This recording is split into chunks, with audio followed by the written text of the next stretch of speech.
Welcome to Newsweek. Coming tonight from the National Convention Centre in Canberra, the least confused city in Australia. And why? Because it doesn't have a waterfront. It's Australian Science Week 1998, and I like to think, in our own special way, we're all scientists, driven by a relentless quest for knowledge, trying to discover order in a seemingly chaotic universe. That's why we stick beans up our nose when we're 5 years old. To discover the finite bean capacity of the nostril. And the real scientific news, a national conference in Adelaide has been told that science needs to become sexier if it's going to attract more funding. It's a sad indictment when the sexiest moment in the history of Australian science has been Julius Sumner Miller putting an egg in a milk bottle. Okay, let's start with the basics, people. Carrying pens in the top pocket is daggy. But you could refine it into a sexual signalling system. You know, a red pen means I like to watch and make notes. Blue pen, into animal experimentation. Black pen, Big Bang expert. And all three will do anything for a government grant.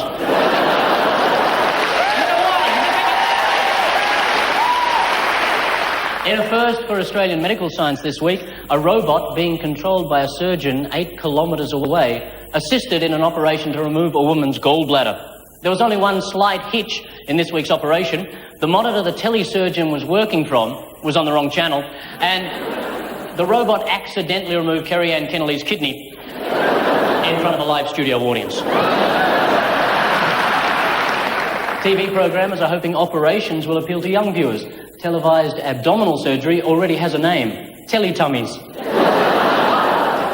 Now, it wouldn't be a science show if we didn't talk about lab rats. A team of US scientists has analysed a sharp and brief whistling sound in rats and discovered they actually laugh when they're being tickled. Rat laughter is apparently so high-pitched, it's inaudible to humans. It can be heard by dogs, but they can't see what's so funny.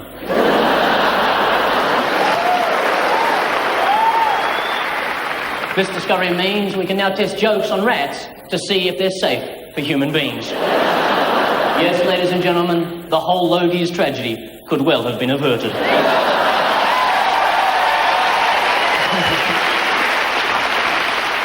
CSIRO scientists have discovered that mice who drink tea develop fewer skin cancers than mice who drink water. It was a very complex experiment. Thousands of mice. And you had to remember, you know, who has milk, who has sugar, and how many, you know, and that mouse 462 wants chamomile. The results of the CSIRO experiments are very simple. If the tea is white with 2 lumps, it prevents cancer. If the mouse is white with 2 lumps, it's probably too late. And that, ladies and gentlemen, is the good news.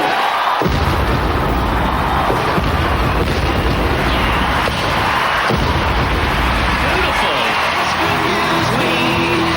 Someone's dropped a bomb somewhere, contaminating atmosphere and blackening the sky. It's good news week. Someone's found a way to give the rotting dead a will to live, go on and never die. It's good news week. It's good news week.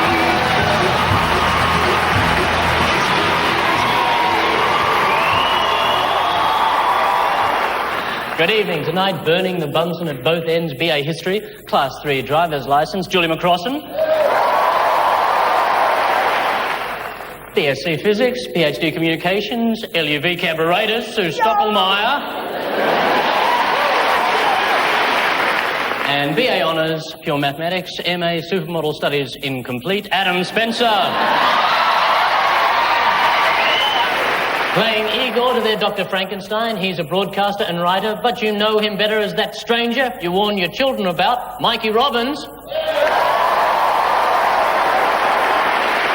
She's the Chief Minister of the ACT, but you know her better as that nice lady in the chemist shop at Red Hill, Kate Carnell.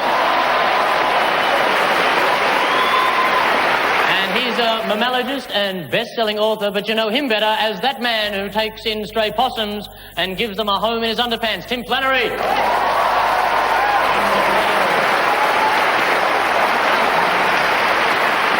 So what is it with the whole possum thing? What did you do? Did you take it for dinner first? No. I gave it a few tree tamarillos to eat, and then I put it in my undies and was hoping that it might survive the night. But it had other ideas. I mean, why should it? Nothing else has. And Sue, enjoying life at the moment? Absolutely, it's the best. Great. Okay. Are you ready, Canberra? Julie, Sue, Adam, what's the story here? Little fishies. Barrier reef. Big fishies. Really mutated guys.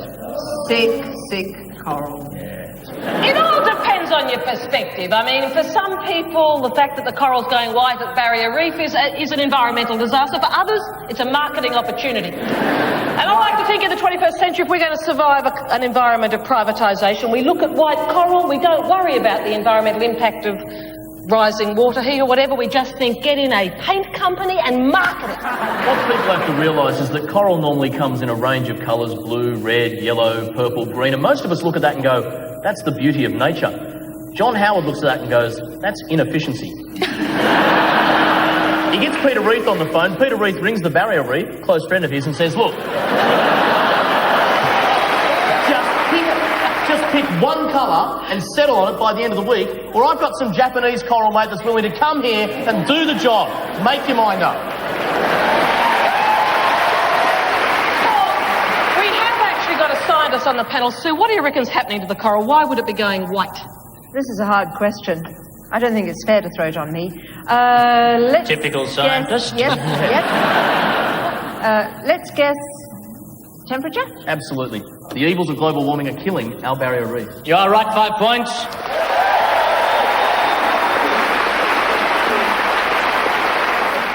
Scientists are trying to assess the damages of the worst coral bleaching ever recorded on the Great Barrier Reef.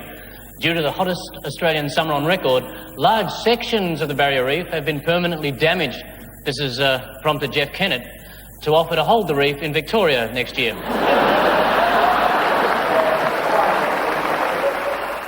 Mike and Kate, Tim, make some sense of this. Leaves. Ah, yes, student days. I remember them well. But they're not any leaves. No, they're not any leaves, they're teeth. I'm sorry, I just want to say that I hate dentists. I hate dentists. My dad was a dentist. Your dad's a dentist? It's all right, but everyone hated him. I think I espied the old Solanum officinale there in the first shot, mate. What, buddy? Well, the tobacco. Salama aficionado. Exactly, indeed. You're in Canberra, though. It has to be marijuana. It could be the new kind of non-spiny variety of marijuana, I suppose. That's true, but we'll settle on the tobacco. British dental technicians. Now, there's a contradiction in terms. Have found out that if you there's some enzyme, Science Week. This enzyme can be extruded with the Bunsen burner. And there's something in tobacco that can be used to stop your teeth decaying. Does that mean in Canberra we'll end up with everyone outside the buildings brushing their teeth? I'm going to give you 5 points. Stop you right there. Kate, I think everyone around Australia knows that with the very liberal dope laws you have in Canberra, people pop out once an hour for a bit of a smoko from work, then go, yeah, bugger it, I'm going home. No, they come back with amazingly lateral views on life. Scientists from Guy's Hospital in London have developed a vaccine from a genetically modified tobacco plant which attacks the bacteria that causes cavities. You can tell the vaccine is working because you end up with a mouthful of bacteria, all with little hacking coughs. Oh my God, he's got a furball. Then, instead of sticking to your teeth and causing plaque, those bacteria wash straight down your throat and eat the lining off your digestive system. But hey, that's some other scientist's problem.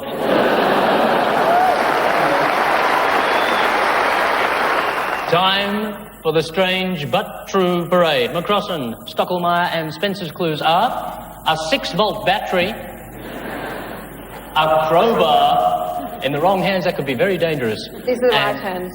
foliage.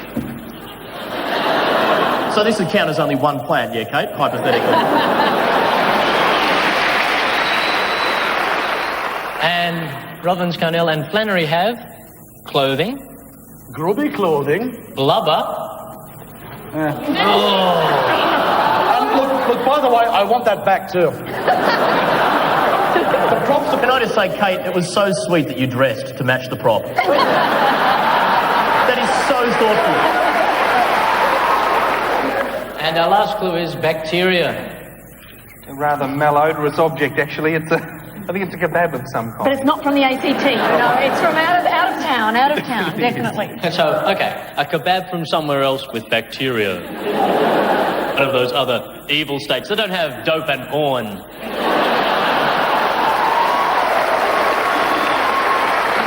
I think the reason we know it's not a Canberra kebab is, again, because of the marijuana laws you have down here, any kebab has a life expectancy of about 4 seconds. And to get round to aroused, a game we called Buzzers of Death. Adam and Tim will face off over a series of topical scientific questions. 2 points for a correct answer, no points lost if you're incorrect, but you will look like a bit of a goose in front of all these people. The name Buzzers of Death comes from the fact that I am holding 2 live wires that are connected to each buzzer.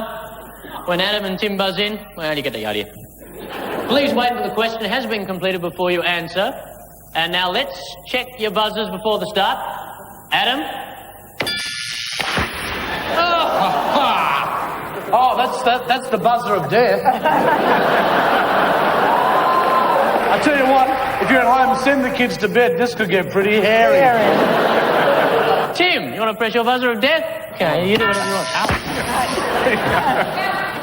Okay. It certainly improves the hairstyle, though, Paul, I have to say. You're never going to make it back in. Settle down.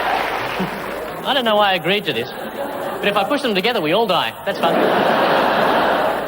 Question 1. In November, the Earth's atmosphere will be hit by the most severe meteor shower in 33 years, threatening 500 or so satellites currently in orbit. Although the debris will be very small, one researcher says a meteor the size of a pea moving at 70 kilometres a second is equivalent to what? A? Ow!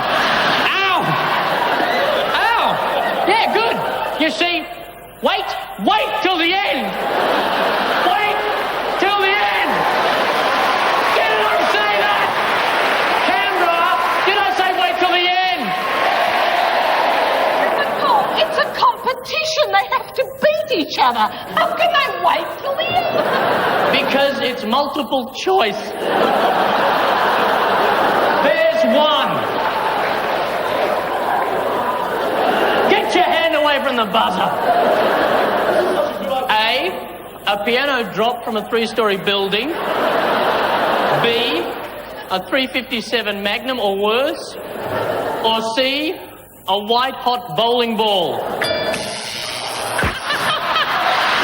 Adam's got it! Adam's got it! All right, which one is it, A, B or C?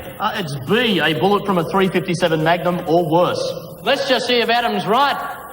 Something the size of a pea moving 70 kilometers a second is equivalent to a 357 Magnum or worse.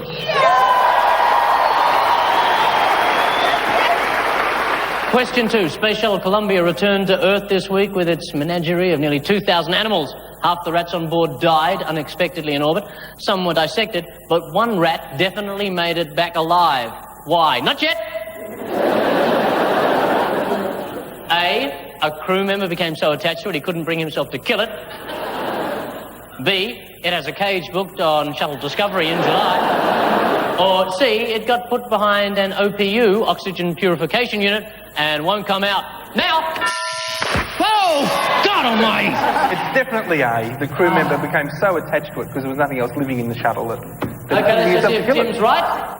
When ordered to kill a rat he'd been working with for weeks, one of the crewmen apparently couldn't bring himself to do it. Oh, let's hear it.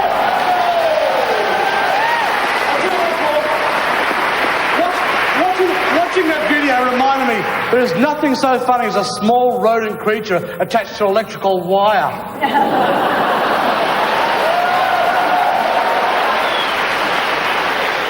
Oh, ha, ha, ha. Question 3. The Beijing Institute of Zoology is working on cloning a giant panda, but plans to inject the clones into another animal, possibly a dog.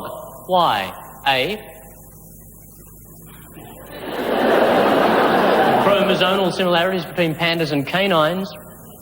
B. Dogs normally produce multiple litters, increasing the chance of implantation. Or C. A dog's fetus is in the womb for about the same length of time as our pandas. Catch it. Oh! Paul, I've had a lot of babies with a lot of dogs in my time, and it's normally the fact that there's multiple litters. It's answer B, Paul. Actually, I prefer the answer D. It would be fun. Okay, let's see if he's right, ladies and gentlemen. Because a dog's fetus is in the womb for about the same length of time as a panda's. Why couldn't you just get a panda and a dog together? I mean, we're in Canberra. There must be a video of it somewhere.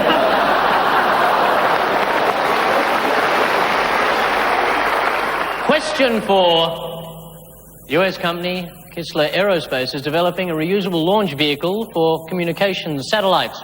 How do they recover the rocket after first stage separation? A. It's designed to ditch in the ocean and survive up to 48 days in salt water. B. Parachutes and airbags allow it to float gently back to the desert. Or C. An orbiting retrieval shuttle collects it and returns it to Earth. Oh, God almighty! Ow! No! I'm not doing this again!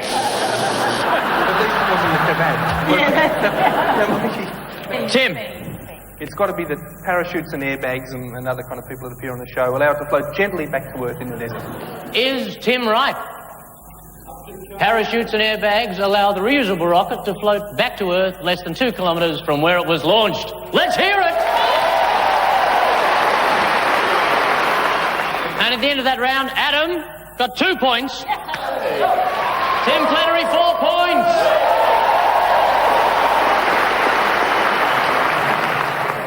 And I have to go through life with the shame of knowing I was beaten in a scientific quiz by a man who puts possums down his underpants for fun.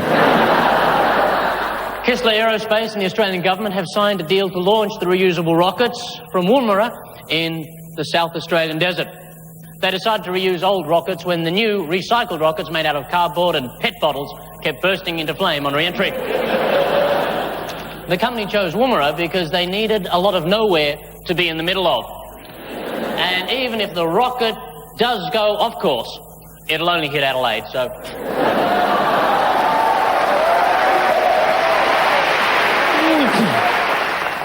South Australia also beat out the other states because for every spaceship that's returned, you get 5 cents.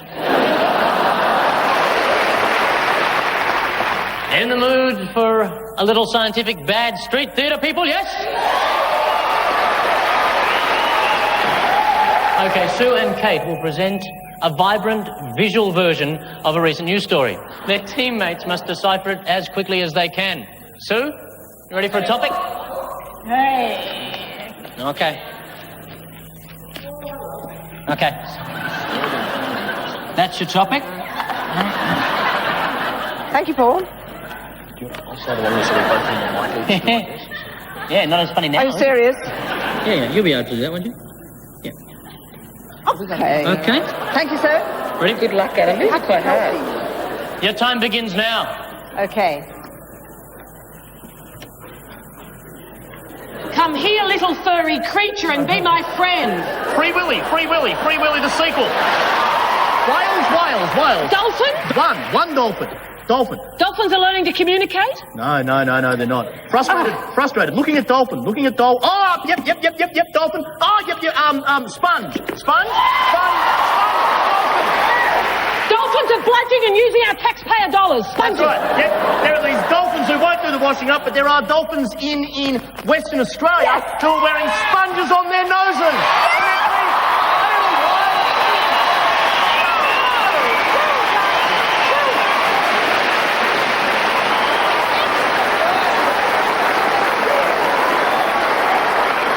Now, I don't know. a skeptic, but I didn't see all that in there. Yeah, but Paul, what you're dealing with here is Mr. Science Week. He's been down here in Canberra boning up on science all week. Actually, I am the dirty pervert who's been over there putting the sponges on their noses going, ha, ha, ha. Let's watch you beat yourself now, Flipper. That's all. Fairly straightforward. I have to tell you, I'm a lucky person who's swum with dolphins in Western Australia. It's fantastic. And I've never seen a dolphin in my life. It tastes a lot like chicken.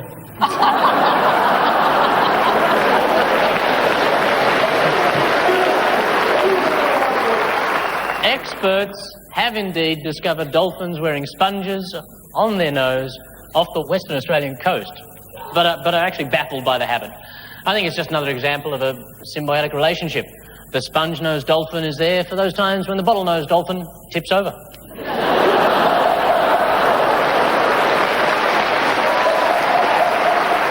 But I just think we should try to see this from the sponge's point of view. This isn't a dolphin with a sponge on its nose. This is a sponge with a dolphin's nose up its bum.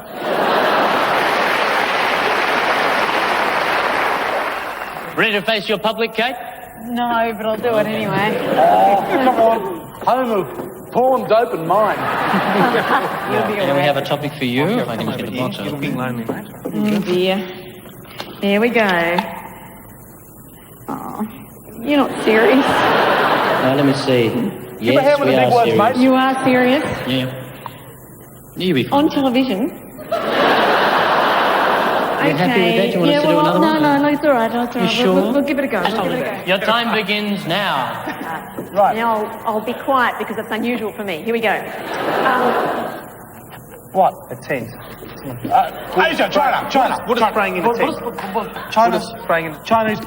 Chinese scientists,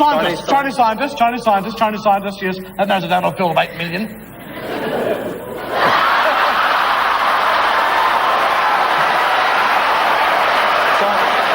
Chinese scientists are confused about sex.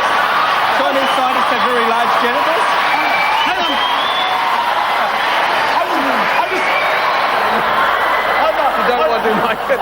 I know that Canberra has very liberal porn laws, but if you think penises are that big, Kate, you've got to get out of the house more often. Chinese scientists have invented a condom, have discovered a condom. It won't break if you put it. A condom as hard as steel. Contraceptive. Chinese scientists have got a contraceptive. Well, good on them. More. Okay, Chinese scientists. Electricity. An electric contraceptive. Electricity. Oh, hang on. Couldn't mime the battery, could you? Chinese scientists are using electricity to kill male sperm.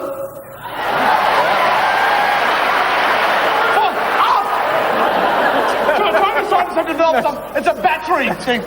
There's going to be some sort of contraceptive that you wear as an electrical implant in your groin area, in the lady, in the panda. I don't care. As long as they love each other, Kate, I'll watch. In their underpants. Their underpants. Yes, their underpants. Oh, look, fantastic.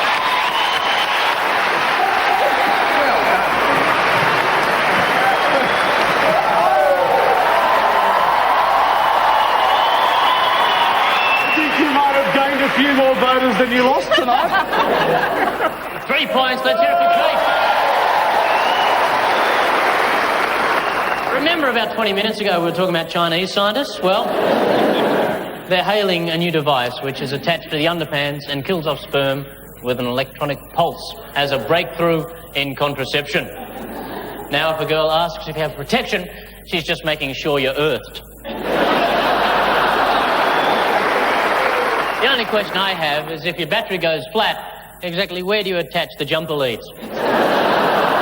My question is, how quickly is it rechargeable? You see, the trick is to have another man on standby. The final event on the card is strange but true. Julie Sue Adam, your clues were the battery, the crowbar, and hasn't that come in handy, and foliage. Actually, that foliage reminds me of a great work of science fiction. It's being Science Week. Day of the Triffids. And it's oddly relevant to this story.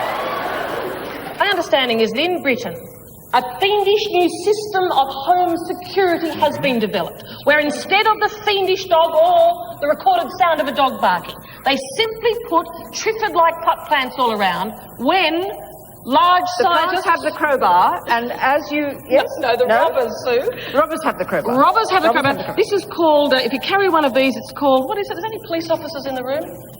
Something with intent. If you've got... No, that's called a confession, as far as Julie's right, this is exactly what's going on. There is a British scientist who's revolutionised home security. Instead of alarms, instead of lights, instead of devices, he's actually managed to attach electrical charge monitors to houseplants and rubber plants. These things read the general level of electricity in the room. When an intruder comes in and stands near them or brushes them, the heat raises the electricity level and they activate a device. The guy's name is Dr. Hal Phillip, and he works for the Quantum Research Institute. And Quantum happens to be the name of the National Science Show on Thursday, 8 p.m. on Channel 2. Electrified watch plants. I got to be honest with you. They're right, ladies and gentlemen. 4 points. British inventor Hal Phillip has come up with a home protection system to rival the watch dog, the watch plant. When some types of common house plant are linked to an electric circuit and small battery, they can detect the presence of large objects, like burglars, and set off an alarm. On a more deadly note, some species of South American succulent can be used to trigger guns which fire at intruders. Which means if you unsuspectingly walk past one, you're cactus. Mikey, Kate, Tim, what magic can you weave with the clothes? Yeah. The blubber? Yeah. And bacteria. The blubber represents whale, and Whale, yes. from the whale. taste, I would say minky. But dead whale, and there's bacteria growing on it. Yeah, but, our scientists have found out that there is an enzyme. It's like this, okay? It's like this. Yeah, which, let's say it's a bacteria that grows that can be used, the enzyme you take from that can be used to clean clothes. What you do is you boil it up and the fat comes to the top and then you make it into soap. I mean, everyone's always done that. Isn't that what everyone does to make their own soap at home? Maybe freewheeling sex pants Canberra. Come on down. We're boiling up a whale, Kate. Well, I'm not sure about this bloomin' story that rotting whales are actually good for your clothes. That's all I can say. Yeah, I've dived into the odd rotting whale as kind of a force, you know, when you're down there and there's a stranding and there's a huge whale on the beach stinking, making awful noises at each end and kind of floated up to a huge size. You dive in. But you have to. It's awful. And if a big wave comes along, carries you out and you're in the middle of it with your cleansing tools and stuff. You're inside a dead whale floating out to sea. That's right. Exactly. What a life, ladies and gentlemen. Well, look, I'll go along with Mikey because, And speaking of which, all the whole whales out to sea thing, if anyone from Greenpeace is watching, next time, ask me before you push me out to deeper water. They are right, ladies and gentlemen. Keep it going. US scientists say enzymes... Enzyme? I know what an enzyme is, but I want one. produced by bacteria living on the corpses of dead whales could provide new biological detergents that wash clothes cleaner in cold water. Grey whales are good for getting out gravy stains. Killer whales work wonders on blood, and sperm whales are great for sheets. Julie McCrossan, Sue Stofflemyer and Adam Spencer scored a Southern right 14 points. Beaching themselves in front of Mikey Robbins, Kate Carnell and Tim Flannery on a Free Willy 16 points.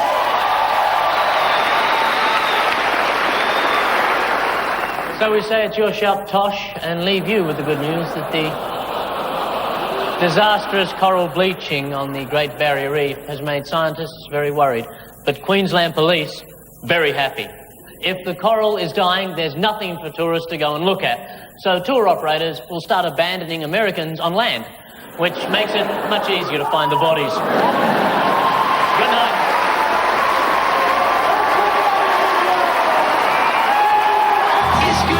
Good News Week returns next Friday with Robert Gottliebsen and Margot Kingston for a post-budget bash. 8 o'clock next Friday night.